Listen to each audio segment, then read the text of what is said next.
News 18 के सभी दर्शकों को राधे राधे और जय मां पीताम्बरा। निर्जला एकादशी सनातन धर्म हिंदू धर्म में सबसे ज़्यादा पुण्यदायी एकादशी के नाम से जाना जाता है। कहा जाता है कि 24 एकादशियों में ये एक ऐसी एकादशी है कि इसका व्रत करके हम 24 एकादशियों का फल प्राप्त कर सकते हैं। श्री हरि विष्णु को बहुत प्रिय होने के कारण ये एकादशी अपने आप में बहुत महत्वपूर्ण हो जाती है। तो निर्जला एकादशी या भीमसेनी एकादशी कब मनाई जा रही है, आइए जान लेते हैं।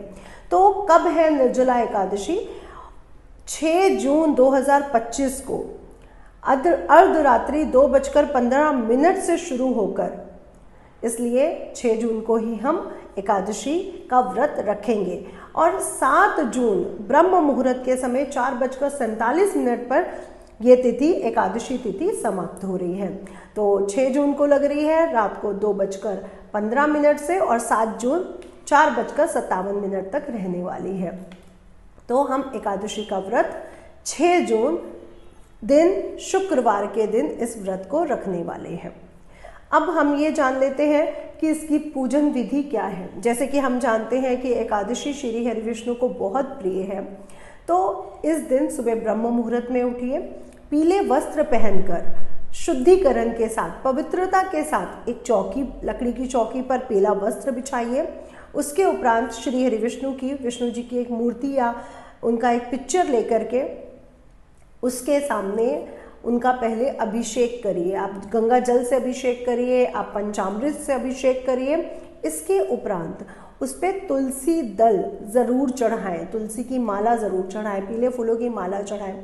उनको वस्त्र अर्पित करें, इत्र अर्पित करें, चंदन का तिलक लगाएं, रोली का तिलक लगाएं। इसके उपरांत उनके सामने पीले भोजन नैवेद्य रखना बिल्कुल ना भूलें। पीले बेसन का हलवा, पीले बेसन के लड्डू, केले, ये सब ज़रूर रखें। इसके उपरांत देसी घी का दीपक और धूप दीप जलाना बिल्कुल भी नहीं भूलने हैं। आज के दिन अगर गीता का पठन किया जाए, आज के दिन अगर श्रीमद् भागवत पढ़ी जाए तो पूर्ण पुण्य फलों की प्राप्ति बहुत ज़्यादा बढ़ जाती है। इसलिए अगर आप भी अपने पाप कर्मों की क्षमा चाहते हैं, उनका पश्चाताप करना चाहते हैं, तो आज के दिन श्रीमद् भागवत गीता, श्री हरि का विष्णु सहस्त्र नाम, ये सब ज़रूर पढ़ें। शाम को तुलसी जी की पूजा करना बिल्कुल भी ना भूलें। आपके लिए तुलसी जी की पूजा करना विशेष फलदायी रह सकता है। अब हम जान लेते हैं कि एकादशी की व्रत कथा क्या है। तो जब हम महाभारत काल में पांडवास को देखते हैं तो 5 पांडवास, साथ में उनकी माता जी कुंती जी भी इस व्रत को रखा करती थी। तब भीम जी इस व्रत को नहीं रख पा रहे थे क्योंकि उनको बहुत भूख लगती थी। तो वो ऋषि दुर्वासा के पास गए और उनसे उन्होंने बोला कि ऋषि दुर्वासा, मैं भी इस व्रत को रखना तो चाहता हूँ, पर भूख ज़्यादा लगने के कारण, प्यास ज़्यादा लगने के कारण मैं व्रत को नहीं रख पाता हूँ हर एकादशी। क्योंकि कुंती जी के साथ उनके 5 पुत्र 24 की 24 एकादशियाँ रखते थे। तो उन्होंने बोला कि अगर आप ये एकादशी का व्रत आपके लिए दिक्कत कर रहा है तो मैं आपको एक ऐसी एकादशी बताता हूँ जिसे एक ही बार साल में रखने से आपको 24 एकादशियों का फल मिल जाता है। तो भीम जी ने उनसे पूछा कि कौन सी है ऐसी एकादशी? तो दुर्वासा ऋषि ने बताया, ज्येष्ठ मास जो अपने आप में पुण्य मास कहा गया है, उसकी शुक्ल पक्ष की एकादशी तिथि को पढ़ने के कारण एकादशी व्रत सबसे ज़्यादा महत्वपूर्ण हो जाता है। परंतु ये निर्जला एकादशी का व्रत है। इस दिन अन्न और जल दोनों का ग्रहण नहीं होना चाहिए। तो इस दिन अन्न और जल दोनों त्याज्य है। तो भीम जी ने बोला कि मैं इस व्रत को रखूंगा क्योंकि मैं 24 एकादशियों का फल प्राप्त करूंगा। इसलिए भीम जी ने इस व्रत को रखा और इस वजह से इस एकादशी का नाम भीमसेनी एकादशी के नाम से भी जाना गया। तो इसकी व्रत कथा इस प्रकार है और आपको भी बहुत अच्छी लगी होगी। अब हम व्रत का समापन कैसे करें? तो अगर हम व्रत के समापन की बात करते हैं तो व्रत के समापन या पारण, देखिए साधक जो है इस व्रत को 6 को रखेगा और 7 तारीख को दोपहर 1 बजे से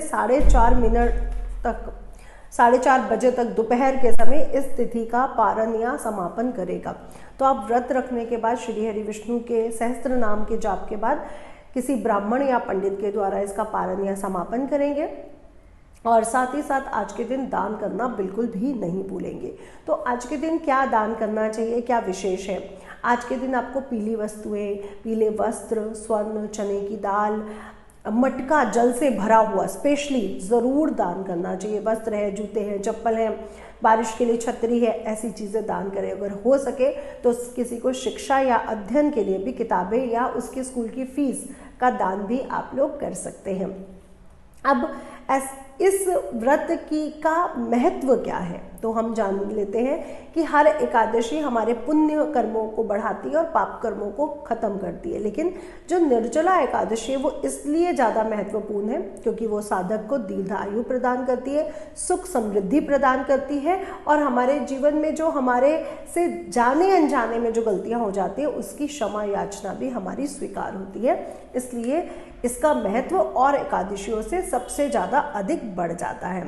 अब हम बात करते हैं हमें कौन सी गलतियां नहीं करनी चाहिए इस दिन। तो आज के दिन हमें तामसिक चीज़ों से, तामसिक बातों से, तामसिक व्यंजन से दूर रहना चाहिए। जैसे मांस मदिरा का सेवन ना करें, चावल त्याज्य रहते हैं आज के दिन। और साथ ही साथ आपको जो विशेष ध्यान रखना चाहिए वो ये है कि आज के दिन किसी की बुराई करना, किसी के लिए कोई भी ऐसी शब्द बोलना, किसी को दुखी करना बिल्कुल भी नहीं करना चाहिए। ये व्रत श्री हरि विष्णु को समर्पित होने के कारण हमारे पितरों को भी समर्पित है क्योंकि हमारे पहले पितृ श्री हरि विष्णु जी ही हैं, इसलिए वो हमारे परम पिता है। इस व्रत को करके हम श्री हरि विष्णु की असीम कृपा तो प्राप्त करते ही हैं, साथ में श्री जी यानी लक्ष्मी जी की असीम कृपा भी हम पर बनी रहती है। इसलिए यह व्रत बहुत पुण्यदायी है और सुख समृद्धि को बढ़ाने वाला है। आज के दिन कौन से योग बन रहे हैं आइए जान लेते हैं। तो मंगल सिंह राशि अपने मित्र की राशि में अग्नि तत्व के कारक स्वामी अग्नि तत्व में पहुंच रहे हैं और भद्रक नामक राजयोग बन रहा है क्योंकि बुध महाराज मिथुन राशि केंद्र में बैठ के भद्रक नामक राजयोग की स्थापना कर रहे हैं। ऐसी कौन सी राशियां हैं? 5 राशियां जो राजयोग के कारण काफी विशेष फलों को प्राप्त करने वाली है। तो सबसे पहली राशि है मिथुन राशि, जिसको भद्रक राजयोग का बहुत अच्छी स्थिति उनकी राशि में बनते हुए दिख रही है। दूसरी है कन्या राशि, तीसरी है सिंह राशि, चौथी है तुला राशि और 5वीं है कुंभ राशि। 5 राशि वालों को विशेष फलों की प्राप्ति होने वाली है। उनके जीवन के भाग्य के रास्ते भद्रक नामक राजयोग खोलने वाला है। सभी को राधे राधे, सभी को जय मां पीताम्बरा। अगर आपको वीडियो अच्छी लगी हो तो शेयर और लाइक करना बिल्कुल ना भूलें।